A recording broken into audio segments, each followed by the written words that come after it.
Chers collègues, chers élus des CSE, je m'adresse à vous aujourd'hui pour décrypter en quelques mots la dernière séquence d'actualité qui concerne notre entreprise.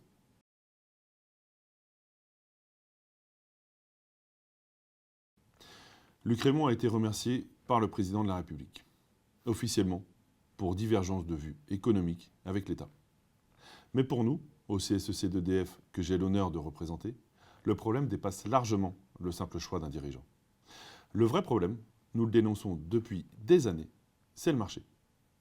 Un marché qui fait marcher sur la tête un secteur stratégique, celui de l'électricité.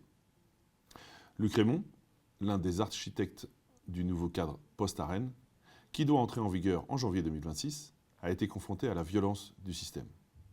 Un système où les opérateurs privés attaquent en meute au mépris de l'intérêt général. La tentative de signer les premiers CAPEN, ces contrats d'allocation de la production nucléaire, avec les industriels électro-intensifs a été la goutte d'eau. Ces contrats, mis aux enchères pour séduire des clients, dont l'unique but est de capter les richesses d'un bien public, ont révélé l'impasse.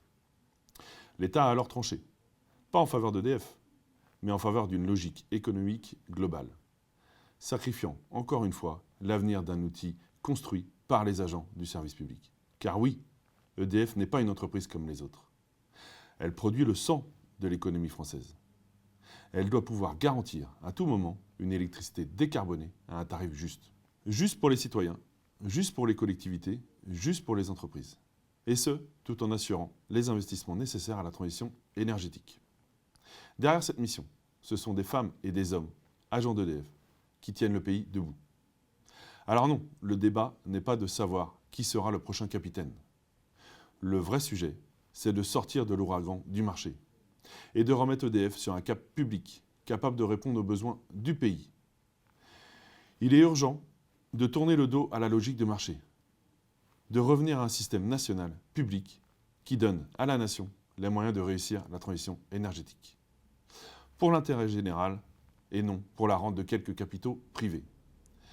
EDF est un atout stratégique pour la France. Les pouvoirs politiques doivent en tirer les conséquences et prendre enfin la seule décision qui vaille, sortir du marché de l'électricité. Alors là, oui, un nouveau capitaine pourra reprendre la barre du paquebot public. Bonne journée à toutes et à tous.